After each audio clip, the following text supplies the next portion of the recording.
Hello fellow Star Trek fans, welcome back to this week's episode of 10 Forward. I'm your host Mike Overton, and this week we are going to be delving into what I think is my favourite episode yet. Season 2, Episode 5, Strange New Worlds. The episode is called Charades. Let's hit it. The episode begins with a personal log from Nurse Chapel, and she explains that the Enterprise is on a slow cruise through the Vulcan system and is heading towards the moon of Kirkov, which is on the far side. Now, it's believed that the moon of Kirkov houses some significant archaeological findings. Nurse Chapel and Mr. Spock, who are both aboard the ship, are consciously avoiding each other, creating a tension between them. Spock is also preoccupied with his Vulcan engagement ritual preparations, while Nurse Chapel is preparing for an interview on Vulcan. During a shuttle flyby of the Kirkovian moon, an anomaly ensnares the shuttle, causing Mr. Spock to now transform into a full human being due to the actions of the energy-based Kirkovians. They mistakenly remove Spock's Vulcan DNA, leaving him unable to behave like a traditional Vulcan. Spock hilariously navigates his newfound human expressions, while Chapel's interview goes a little awry.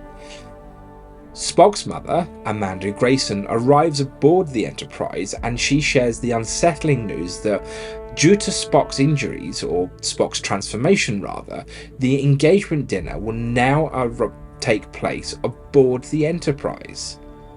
Spock must master the art of lying to his in-laws, and his mother helps him with this throughout the episode.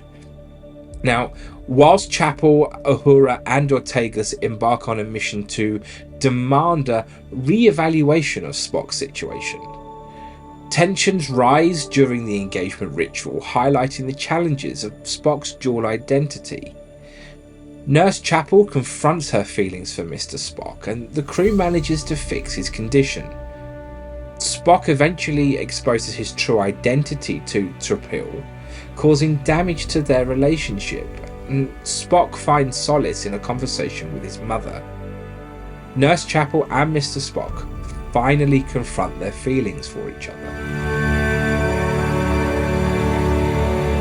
The only thing I didn't like in this episode is in the scene where Amanda Grayson beams aboard the Enterprise, Mr. Spock is wearing a beanie. Now, he's wearing this beanie because he no longer has his pointy ears, and he's trying to hide the fact that he's no longer Vulcan. But on the front of this beanie is a metal delta, and unfortunately, for whatever reason, it's backwards. Now, I don't know if it's just me, but it's one of those things that when you see it, you can't unsee it. And throughout that entire scene, until he takes the beanie off, it kind of grabs your attention, and you end up focusing on that more than you do than what's going on in the episode. What I loved in this episode is how they set Spock up to essentially become a rebellious teenager. I mean, we've all been there. We've all been through that rebellious stage where our emotions are turned up to 11 and we don't quite know how to deal with them. Well, the same goes here for Spock.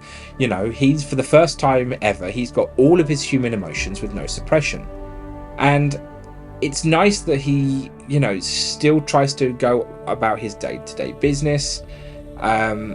You know, and he seeks solace with other members of the crew. There are some very funny scenes with him in the mess hall where he's now understanding jokes, which is just quite funny to see.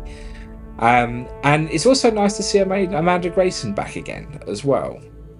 Other parts of this episode that I quite enjoyed were the kind of steps that Spock has to take to learn to lie, and how he goes about doing that. It kind of, you know, sets home that he is partially human, and that, you know, even though he's lost his Vulcan DNA, he still has to come to terms with that and what that means for him. I think I can speak for a lot of people out there when, you know, when you go into a relationship with somebody and you have to meet their parents, there's always that kind of dauntingness, and from my friends and my family and that, I've always found that everybody gets on with one set of parents, and the in-laws they're the in-laws, and the same goes here for Spock. T'Pring's mother is a force to be reckoned with. She is a stern lady, to put it like that, and you can definitely tell who wears the trousers in that relationship. It was nice that eventually that she does kind of approve of Spock at the end of the ritual, for him to throw a very small spanner in the works and prove the point that he's human by taking his ears off. But it's nice to sort of see him humanized a little bit. I think it's quite nice that even though he's Vulcan, they still have to deal with those wonderful problems that we do as humans, like in-laws. Charades presents a delightful blend of fast romantic comedy and maybe the opening chapter to a highly passionate love story. Who knows? But we do know that this has unexpectedly brought Spock and Nurse Chapel closer together. However, we do know that Strange New Worlds has a tendency not to prolong ongoing storylines across multiple episodes, and we've seen this with Dr. M'Benga's daughter, Una's augmentation secret. Nevertheless, it does feel like the conclusion of this tale. Now, partly because we have some knowledge of how T'Pring, Nurse Chapel and Spock's story unfolds in the original series, and additionally, this episode treats T'Pring fairly, portraying her as an appealing character who could be an ideal match for Spock, even if his heart is sort of somewhere else. All in all, it's a great episode. I thoroughly enjoyed it. I think you will too. And so far, I think it's got to be my favourite one of the season. We do have 5 more left to go, and I can't wait to see what's in store for the rest of the crew of the Enterprise, especially when we're getting very close to some very special episodes. Thanks very much, folks, for tuning in to this week's episode of 10 Forward. If you'd like to catch up with more Clone Star podcasts, don't forget you can visit our website, Clone Star Pod, or tune in to your favourite podcast platform or YouTube every Wednesday at 10:30 for the War Room with the fantastic Sean Ferrick. Once again, I've been your host, Mike Overton, and I hope you all have an incredible week ahead.